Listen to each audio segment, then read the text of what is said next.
آماده شدم، خانه تکلیف برم پیدا شد. الله نگاه کنه این صفت قطعا از خود دور کنه. زمانی که موقع مبارزه در پیش میآید بهانه‌جویی نکنه. چرا بهانه‌جویی در موقع سختی این نشان چیست؟ نفاق است. این نشان نفاق است. بیگاه در یک مسجد یک تعداد دوستان روان میکردم، یک دو سه نفر دیدم که شانه را خالی کرد. او اینطور فکر میکنه که من نمیفهمم. من خو میفهمم که تو کیستی و چی کردی. شانه خالی کردن، چرا شانه را خالی کردی؟ یعنی موقع چیست؟ میدان مبارزه است. اگر امروز تو حفاظت از سرحد خود، از مسجد خود، از مفکوره خود، از منهج خود نکردی، در کدام روز به درد میخوری؟ در وقت راحت هر کس رفع الیدین میکنه و آمین بالجهر میگه، هر کس پیدا میشه. الله متعال امتحان میکنه. منافقین همینطور بود، لیکن باز چی قسم حضورخواهیشان نسی کو. فإن رجعك الله الى طائفة، اگر باز بگردانه الله متعال تو را رسول الله صلی الله علیه و سلم الى طائفة منهم، به یک جماعت از یا، فاستأذنوا که از تو طلب اجازت میکنه للخروج، به برآمدن. حال اینطور فکر میکنه که باقی ماندن ما واقعا روی عذر بوده، با نتراشی نبوده، ایله نبوده. چرا؟ اگر آینده جهاد مقرر شد من قطعتان هستم، من قطعتان هستم. منظورش نیسته، امی گپم به شیطانت میزنه. چرا؟ اگری به اخلاص میزد رسول الله کسی که توبه کنه قبول میکنه نمیکنه؟ پیغمبر حتما یاره دست شفقت سرشان کش میکرد، دعا برش میکرد، لیکنی مردم مفسد است. امی سخنم به شیطانت میزنه. به خاطر از چی؟ میگه باز که تا جنگ پیدا میشه یا الله یا نصیب. آلی فقط مسلمان ها را یک فریب بده، چانس بزن در جانشان، چانس در جانشان بزن، به خاطر که یا اینطور فکر کنه که باقی ماندن ما از روی نفاق است. نه، ما اراده جهاد داریم. فاستأذنوا که از تو اجازت طلب میکنه پیغمبر للخروج، برای برآمدن جهاد. برآمدن جهاد. فقل برش بگوی پیغمبر علیه السلام، یعنی این دامشانی شما برای سر ما نمیچله، ای را بری آلی بر پیش دیگرها بگذاره. چرا؟ آلی ما شما را شناختیم. ما دیگه المؤمن لا یلدغ من جحر واحد مرتین، از یک سوراخ مؤمن دو دفعه گزیدن نمیشه. ما شما را شناختیم، تجربه کردیم که چی کارا میکنیم. چرا الله متعال پیغمبر اینطور میگه؟ به خاطر که یا بفهمه که اوه دیگه جای ما در این جامعه باقی نمانده، جای پای بر ما باقی نمانده. از فساد ما مسلمان ها آگاهی پیدا کرده. حالی دیگر نیرنگ بازی چل بازی نمیچله و باید مسلمان همونطور باشه. از او خاطر در این آیت ها هشدار است برای مسلمان ها که بسیار از دقت کار بگیره. در جامعه خود افرادی که همچون روش در کار میگیره قد خود یک جا نسازه، در لشکر قد برش جای نده، در مجلس برش جای نده، یا را از زمین صحنه خود دور کنه. چرا دور کنه؟ یکی خواب بفهمه که اوه ما صحنه دور شدیم، دیگه نیرنگ بازی ما سری از یک کار نمیکنه. دوم است که تو جماعت صفا و طیبه باید جور بکنی. تو نباشه که خوشگوتر در یک جای باشه. نه، مردمی که واقعیت مخلص است امو مردم در گرد خود جمع بکن. فقل برش بگو لن تخرجوا، هرگز امرای ما نه برای معی امرای ما ابدا به هیچ وجه در هیچ وقت کاریتان نداریم، ضرورت براتان نداریم. چرا؟ 4 نفر مخلص بهتر است از سیایی چی؟ زیاد لشکر کرده. اصلاح الرعیت خیر من کثرت الجنود. رعیت اصلاح کو 3 نفر باشه، از زیاد لشکر کرده او خیلی خوبه. 3 نفر متعهد که صدا کنی شب است. صحابه که کدام امتیاز پیدا کرد به می خاطر که رسول الله صلی الله علیه وسلم هنگامی که آواز میشد اینطور کسی نبود که او در درو کردن بود میگفت که تو باش دروم خلاص شود، او دیوال موره میکرد میگفت باش موره ما در سر برسه، دکان سودای خدا بدم. نه، من امشب شب اولی تویم است، در تمام عمر زندگی نمی شب خوشیم است. نه، آواز رسول الله میشد باز میدیدی که صحابه امونجا حاضر بود. اینطور مردم اگر کسی مرتد بگه این طایفه مسلمان میمونه، این مسلمان میمونه. قرآن تایید از یاره میکنه یا اونمو مردم است. اونمو مردم بود که در هر لحظه صدای رسول الله شده یا حاضر آماده شده. الله متعالی توصیف به ما نصیب بکنه. ما باید حاضر باشیم در موقعی که قربانی میشه خدا پنهان نکنیم. خوب ایجی تر فکر کنی که ما ایج نشنیدیم، اول خدا پیش که بگو اینه حاضر. منظوری بود که الله متعال دینمی طور موقف، دینمی طور عصری خیلی پرفتنه خدمت دین از تو میگیره، وگرنه مخلوق الله خود زیاد است، مخلوق الله خیلی زیاد است، لیکن همی خدمت دعوت الله از تو میگیره، پیش میشی در مصیبت و تکلیف افتخار خود بدان. چرا؟ مومن شانش همی بود. منافقی بود که خودک گوشه کنه، کناره کنه، شانه را خالی کنه. مومن او شانش است که خدا پیش میکنه، افتخارات به دست میاره. این افتخار وقتی به دست آورده میشه که تو خدا در معرض تکلیف و مصیبت پیش کنی. اگر پیش نکنی چه افتخاری داری؟ قرار خانه خود عقیدت جور است، نمازی تا میخونی. نه، افتخار وقتی کمایی میکنی که در معرض تکلیف قرار بگیری، از او خاطر شانه خالی نکنی. چرا؟ این صفت نفاق است. ولن تقاتلوا معي عدوا، هرگز شما جنگ نکنه به همراهی ما، عدوا همراهی لشکر. انکم رضیتم بالقعود اول مرة، شما خو راضی شده بوده به نشستن در اول مرحله. فقعدوا یعنی شما جهاد خوش نکرده بوده. آلی از کجا این احساس پیدا کرده؟ نه، آلی هم این احساس پیدا نیست. فقعدوا بشینه مع الخالفین، همراه کسایی که چی شده؟ خلاف پیغمبر کار کرده، یا خالفین کسایی که نشستگان هستند. خالف فاسد هم میگه، همراه فساد پیشه ها همینجا فسادکاری تو نبکنی بشینه دیگه. ولا تصلی علی احد منهم مات ابدا، پیغمبر علیه السلام الله متعال میگه نماز نخوانی بالای یکی از این جمله مردم مات که وفات میکنه ابدا هیچگاه. ولا تقم على قبری، سری قبرش استادم نشوی. مراد از علا قبری عند قبری هسته، در پالوی قبرش استاد نشو. این حکم صریح و قاطع الله با پیغمبری خود میکنه که پیغمبر دیگه این مردم ها را این تروشداری واضح بده که جایتان در این جامعه دیگه نیسته، جای پای جا نداره.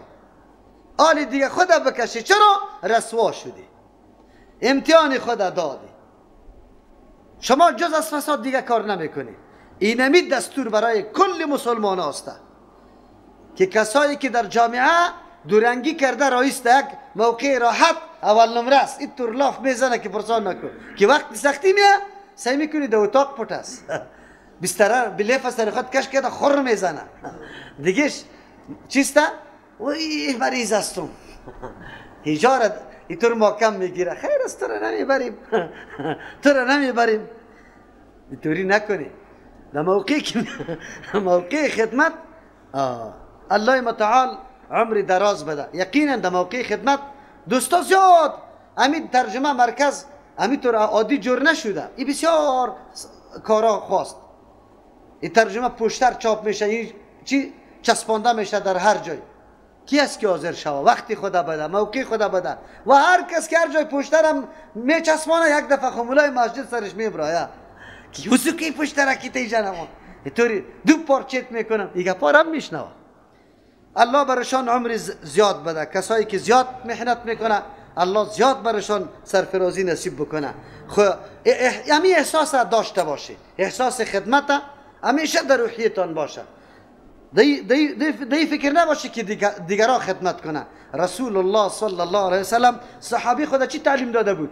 به ابوذر رضی الله عنه میگفت در سر مرکب که بودی نفر دیگه هم زیر بود قمچینی دست افتاد خودت پایین شو. او را نگفت قمچینی مرا بدی. الله اکبر. صحابه را طور عادت داده بود که هر کس تلاش میکرد من خدمت کنم. دویدن بود. امروز ما و شما چشم پرت میکنیم که باشیم بان که او بخیزه چای کنن در پسشوی در خانه که 5-6 سیاسر هسته چی میکنه؟ آخر بی پسشوی میمانه. یکیش خود خو میندازد دیگر خو میندازد به خاطر که او بخیزه. نه، افتخار است. این موقف برای تو میاثر میشه که روزدارا را خدمت کنی، نانش آماده کنی، چی در وقت افطاری و چی در وقت سحری. ایره یک چیست احسان بزرگ الله تلقی کن که تو الله خدمت دین برای روزدارا از تو میگیره. در این رمضان از تو میگیره. ایره برای خود احسان بزرگ الله تلقی بکن. اما افسوس است در ما آنقدر همت ما چی شده بگوی پایین آمده که در موقع خدمت خدا گوشه میکنیم. نه اینطور کار نکنیم. چرا؟ ما باید خیلی بیدار باشیم. ولا تصلی علی احد منهم، نخوانی نماز بالای یکی از یا ماتا که وفات میکنه بعدن هیچگاه. ولا تقم علی قبری، به نزد قبرش استادم نشو. چرا؟ اگر تو استاده شوی مردم دیگه فکر میکنه که نه این مردم قابل قدر هستن، شرافت هستن، نه دیگه موقع برش نده. این را میگه انزوا آوردن سر اینمی طور مردم. یارا منزوی کن، از اعتبارش پیش مردم سقوط کنه که مردم دیگه اعتبار سرش نکنه، مردم بشناسشه که مردم قابل اعتبار نیست، قابل اعتماد نیست. از این آیت معلوم میشه که سر قبر منافق پیغمبر استاد نمیشه، اما سر قبر مؤمن مراد سر قبر نیست، نزد قبر استاد شدن، دعا طلب کردن، این درست است. هر مسلمان که در پالوی قبر تیر میشه چیست؟ بگه دعا میکنه. دعا آیت خوانی نامده، سورت خوانی در قبر نامده. در بعضی کتابا نوشته که در سر قبر که تیر شد یک دفعه سوره اخلاص بخوان به اندازه مرده برات ثواب است. تا 40 روز دیگه اینجا ثواب نیست. یک عالم در پالی مقبره تیر شد، کل از مقبره عذاب، این کلش واهیات است، دروغ است. خب دروغ است، نه از پیغمبر منقول است، نه از صحابه، و نه پیغمبری کارا را کرده. از او خاطر کسی که در پیش قبر میره از قبر مستقیم طلب میکنه چیست؟ شرک اکبر است، آدم از اسلام میکشانه. اگر کسی اونجا توسل میکنه که بروی تو بدعت بزرگ میکنه، شرک اصغر است. چرا؟ به خاطر که کی برات گفته کی روی داره؟ در قبر ابی بکر رضی الله عنه کدام صحابی نرفته که توسل کرده باشه؟ این قبری که تو را ولی بگی، این به تو میگی، تو غلط عقیده داری. هر کس تو ولی گفته نمیتونی، به الله معلوم است. یک آدم حلی خیلی ظاهری خوبش داره، اما در حقیقت شیطان بزرگ هموسته. در این وطن ما همون مردمی که مردم پایه و دستایشان بوسه میشه، یقین به الله بکنی از واقع جنایتکار در این وطن دیگه کس نیست. کمونیست شرافت سرش داره. چرا؟ کمونیست مردم میشناسه کمونیست است، از پیشش خود نگاه کرده، اما او به لباس و به فکر دین مردم در جهنم برده. او امام گمراه است، مردم نمیشناسه، لیکن مردم در طرف جهنم میبره. لیکن تو را ولی تلقی میکنی، قبرش گنبد جور میکنی، مجاهره برش میشانی، خاکی قبرش خورده گفته میخوری، لطی قبرش در جانت بسته میکنی. کدام شرک نیست که تو نمیکنی؟ لیکن تو چی خبر داری؟ ایگه پر قطعا چی نشوه. پیغمبر بله سریق در بالی قبر مسلمان جنازه خونده، دعا کرده. انهم کفروا بالله و رسوله، یا انکار کرده بودند به توحید الله و رسولی، انکار کرده بود از رسالت پیغمبرش، از برنامه پیغمبر، و ماتوا وفات کردن بدون از اینکه یا پشیمان شوه یا امو جنایات و گناههای خود توسط اشکای توبه شستشو بکنن. نه نه نه نه نه، پشیمان هم بودن. و ماتوا وفات کردن و هم فاسقون، یا فاسقی بزرگ بود، یعنی مکمل از دین برآمده بود. ولا تعجبک اموالهم و اولادهم، سوال پیدا میشه زمانی که الله متعال یارا دوست نداره، پیغمبرم میگه قطعی از یارا رابطه را قطع کو، یارا منزوی کو، اعتباری از یارا در جامعه ساقط کو. خیر الله چرا برای از یا معلومت ها زیاد داده؟ الله میگه معلومت های دنیا این مؤثر نمی باشه، مؤثر برای مؤمن است. چرا که مؤمن مال خود در جای درست مصرف میکنه، حلال کمایی کرده، اولاد خود درست تربیه میکنه که سازنده جور میشه برای جامعه و آینده برای امی پدر و مادر منفعت داره. اما منافق و بال جانش از مالش، اولادش. چرا؟ بجز از معصیت و جنایت نه از مال خود چیزی را به دست میاره، نه از اولاد. مالش در جاهای بیراه مصرف میشه و اولادش نعوذ بالله اینمی فساد که خود میکرد وام میکنه، از او خاطر هیچ کدام منفعتی برش نداره. ولا تعجب که تو را تعجب نندازه، تو را شگفت نندازه مالهم، مالایشان، و اولادهم، اولادایشان. انما یرید الله، یقینا الله اراده کرده، ان یعذبهم، که عذاب بده یاره بها توسط همی مالا و اولادایشان فی دنیا، در دنیا. مال و اولاد در دنیا عذاب است، از کافر و منافق بالکل در عذاب است. خب بعضی مسلمان های ضعیف العقیده مال اولادشان چی هست؟ بگوی عذاب است. چرا عذاب است؟ به خاطر که در برنامه واقعی دین قطعا از پیشش استفاده نکرده. از او خاطر بچه قمارباز کلی مال چی میکنه؟ به میراث میبره، سواسایی میکنه که کلی شقدر قمار باخته، نه مالش نه اولادش به دردش میخوره.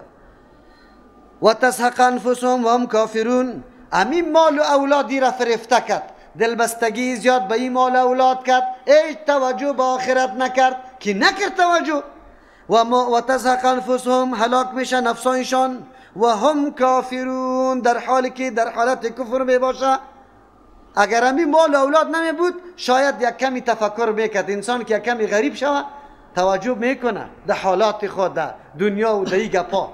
اولاد زیاد نداشته باشه یک کمی چی می باشه، ولی کش و فشید که برابر باشه بگوی آخرت مآخرت در یادش نمیاد. بسیار مردم ها ظلمای زیاد کرده به خاطر که کش و فشش برابر است، هیچ توبه نکرده از او گناه و چی. از او خاطر بس اوقات مال اولاد سبب بدبختی انسان جور میشه. و اذا انزلت سورة ان آمنوا بالله، زمانی که نازل کرده میشه سورت ان آمنوا بالله که شما ایمان به الله بیاره. ایمان به الله ای را میگه که تو به الله متعالی یک یگانه بدانی، قادر مطلق بدانی، علیم به حالات خود بدانی، برنامه و احکام الله را سازنده، مفید، ثمر بخش به منفعت خود بدانی، اجرای حکم الله را سبب سعادت و نیکبختی خود بدانی. ایمان به الله است. و جاهدوا مع رسوله، جهاد کنه به همراهی پیغمبر، به همراهی پیغمبر صلی الله علیه وسلم.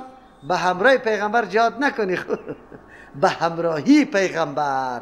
ترجمه را میفهمی که چقدر دقت کار داره.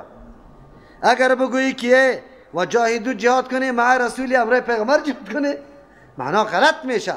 و جاهدوا جهاد کنه مع رسوله، به همراهی پیغمبر، در رکاب پیغمبر، در لشکر پیغمبر خود شامل کنه، بری جهاد کنه. استاذنک، از تو اجازت طلب میکنه، اولو الطول منهم، صاحبان توانمندی و قدرت از این منافقین، کسانی که نه عذر داره نه مشکلات داره، همه چیزش آماده و مهیاست، لیکن یا اجازه را طلب میکنه. و قالوا میگویند ذرنا نکن مع القاعدین، میگویند ما را بگذاره که باشیم همراه کسایی که نشسته هستند، از روی عذر در جهاد رفتن نمیتونه، قطع از ما بشینیم. این اجازت طلب میکنه. دیدی که آدم توان داشته باشه، امکانات برش مهیا باشه و بازم تو میگی که مرا بگذار. مرا بگذار نگو، این نشان نفاق است. بگو که مرا در کجا روان میکنی. صحابه همینطور بودن، لیکن منافقین به اندازه توان. حالی مقایسه است. مقایسه اعمال دو طایفه است. یک طایفه چه قسم عمل داره و یک طایفه امکانات داره، اما چیزش مهیا برابر است، لیکن باز هم از الله متعال چی از پیغمبر علیه السلام اجازه طلب میکنه. دیگر طایفه چیزا نداره، خود نداره، پیش پیغمبر میآید. پیغمبر هم هیچ چیزی در دست باقی نمانده که برای از او بده، باز میگرده خو، لیکن چشما از اشک پر است، اشک میریزه به خاطری که از جهاد باقی مانده. ببینی طرز اردو تفکره، عمل کرده اردو طایفه را، زمین و آسمان فرق داره یا نه؟ زمین و آسمان فرق داره. از او خاطر در این دنیا دو طایفه است خلاص. یک طایفه است که همیشه به درد ملت، به درد دین، به درد چیستا مخلوق خورده. یک طایفه علیه ملت، علیه مردم، به ضد مخلوق تمام عمر جنایت کرده. مومن باید تمام عمل کرد و برنامهش خدمتی باشه، نفعمند باشه برای دیگرها. اینطور کاری را نکنی که سبب ضرر برای دیگرها شود. از او خاطر احتیاط کو. حتی عبادت الله را میکنی بعد احتیاط بکنی. شب میخیزی، شب خیزی داری، کسی دیگر آزار و اذیت نکو. تلاوت قرآن به خود میکنی، دیگر اذیت نکو. نماز به خود میخوانی، دیگر اذیت نکو. حتی در عبادت الله تو این مراعات میکنی، به خاطری که ضررت به دیگه کس نرسه. اما در جامعه مردم پیدا میشه که جز از ضررش دیگه چیز به مخلوق نرسید. الله رحم بکنه. امروز سردمدارای ما را که میبینیم در زندگیشان هم مصیبت است برای ما. کوچه توسط از یابم ساعتها راه بند میشه به خاطر تیر شدنش. همه را دلون شب میگرده با یک نفر غلام گرد میگرده در کوچه و تو در روز در موترها تیر شده نمیتونی تا که موترها را استاپ نکنی، کوچه بند میشه.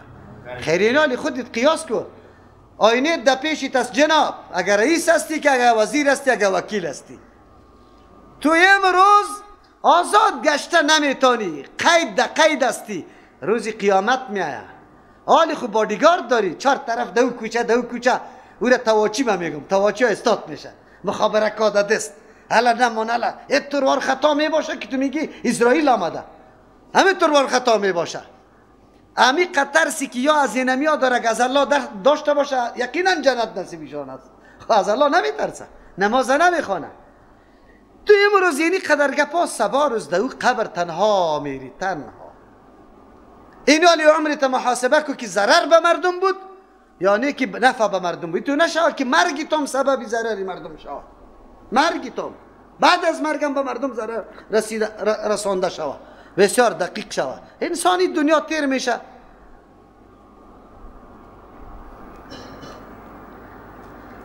اینمی فرق است، مقایسه است. طایفه مومن مخلص و منافق چی فرق داره؟ منافق اینی صورت حالش است. کدام صورت حال؟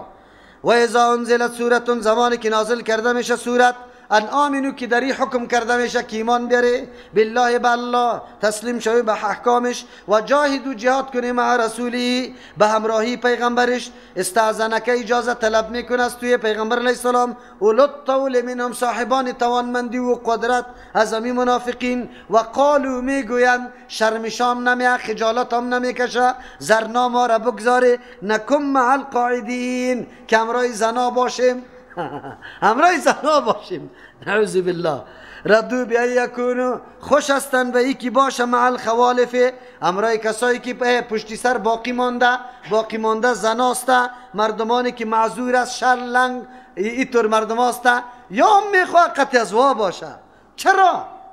و طبع علی قلوبهم، مهر مانده شده در دلهایشان، تمام عمر در شیطنت، فساد، تأمل و تفکر نه در زندگی دنیا کرد که ارزش یزیر معلوم میکرد، و نه در برنامه های سازنده اسلام تفکر کرد که چقدر افتخارات دو است.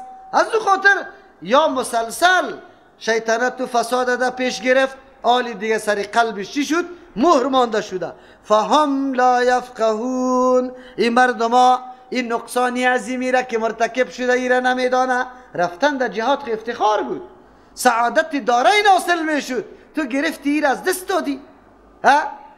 در قلبش مهر مانده شده، حقیقت حال درک کرده نمیتونه که آیا باقی ماندن خوب است یا رفتن در جهاد خوب است.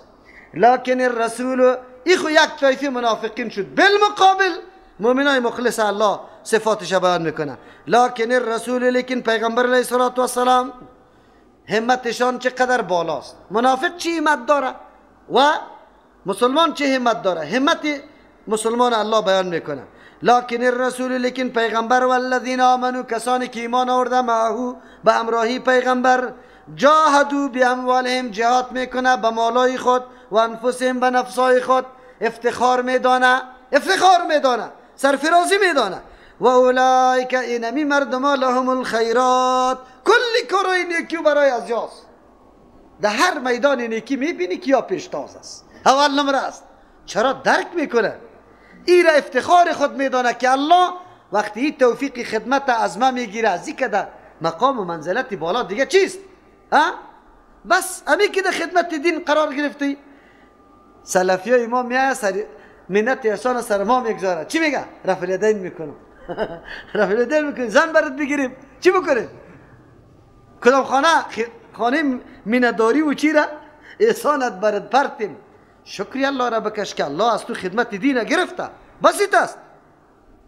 و اولئک هم المفلحون، الله میگه این طایفه امیا در فلاح و کامیابی رسیده. کامیابی هر کس نمیرسه، بسیار مردم ها تلاش میکنه.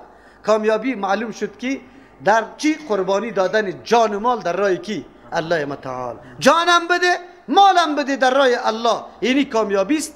و خیراتات در گرد جمع شده میره. مراد از خیراتای چی نیست؟ خب خیراتای 3 و 4 جمعگی و چلی. در یک مسجد جامع تقریر کردم، امی بدعتا را رد کردم به نام خیرات که مردم میگفت. یک ملا صاحب بعد از ما که نماز خلاص شد خیست گفته مردم، مولوی صاحب که کدام تقریر کرد این خیراتا را رد نمیکنه. خیراتا را چرا؟ او خود قرآن آمده، فاستبقوا الی الخیرات. ما خیستم برادر، ما گفتیم مولا صاحب بیچاره تالی را کلمه خیرات نمیفهمه. این گفته که البته خیراتای ما را، این کلمه قرآن است. این خیرات کارای نیک میگه که موافق قرآن چی باشه؟ سنت باشه. اگر تو اراده و تصمیم یزیر داشتی که مال و جانم فدای دین الله باشه، الله توفیق برات نصیب میکنه که عمل به کتاب الله و سنت رسول الله در کل عرصه زندگی خود بکنی. اینجا علو همت پیغمبر و صحابه را بیان کرد. مؤمنا باید همینطور همت عالی داشته باشه، جهاد افتخار خود بدانه، جهاد سرفرازی خود بدانه، نه که نعوذ بالله دل شکنی دیگرها را بکنه. خود هیچ نمیره لیکن دیگرها را. از امو خاطر یک تعداد مردم نه تنها که خود جهاد نمیکنه لیکن انواع تبلیغات سوره کرده رایسته. یک چیز به مجاهد ثابت نیسته یا مجاهدین غلط معرفی میکنه. و اینی طور زنا را کشتن، بچه را کشتن، این طور کردن، اون طور کردن. در این مورد بسیار احتیاط بکنی که مبادا الله متعال درگیر نکنه تنه اینطوری گپا را نزنی. خود نمیکنی جهاد، حالی دیگران هم دل سرد میسازی.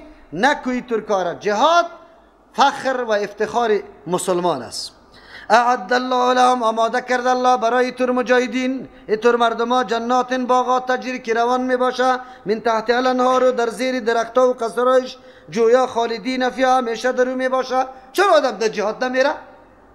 به خاطری نمیره که آل یک کمی رونق زندگی دنیا خوشش آمده، یک 3 روز در پغمان میله بره، یک 4 روز در سالنگ بره تا شوه بالا شوه. الله متعال میگه از مجاهدین خبر نداره. این خو یک میله یک روزه و 2 روزه است. یک روز که بری که هر قدر خوب وقت تیر کنی، خب پس آمدی دمی هوای آلوده کابل جان هستی، از بوی و تفتش چیسته بیخی سرگردان. لیکن در جنت که رفتی و جنت است. جنت جویا زیر فرمان توست، حرکت میکنه، شیر، عسل، بگوی شرابی که او دردسر مثل شراب دنیا واره نیست، آبی خالص روان در زیر فرمانیت است. ذالک الفوز العظیم، اینمی کامیابی بزرگ است که الله آدم داخل او باغا کنه. الله نصیبی ما بکنه. نصیب کی میکنه؟ که ما اسبابش خو اینجا در اختیار خودی ماست. اسباب دخول جنت در اختیار کیست؟ قربان کردن کیست؟ جان و مال در راه دین الله متعال. و جاء المعذرون من الاعراب، آمد معذرون، کسایی که بهانه جویا بودن.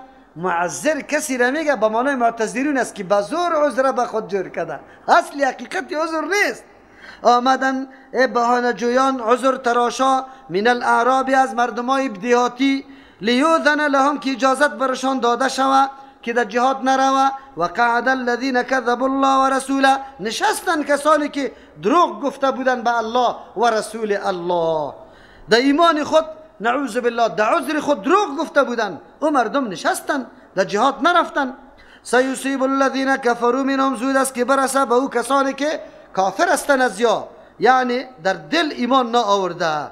عذاب علیم، عذاب دردناک. یا خو منافق است ایمان نا آورده، الله عذاب دردناک شامل حالشان میکنه. این مردما امو مردمای دیهاتی بود که در اطراف زندگی میکرد. پیغمبر علیه السلام الله متعال آگاه میسازه که تنها منافقین در اینجا نه، در اطراف هم قرار داره و به صورتهای مختلف میآید، بهانه تراشی میکنه تا که از رفتن جهاد خود بگذاره.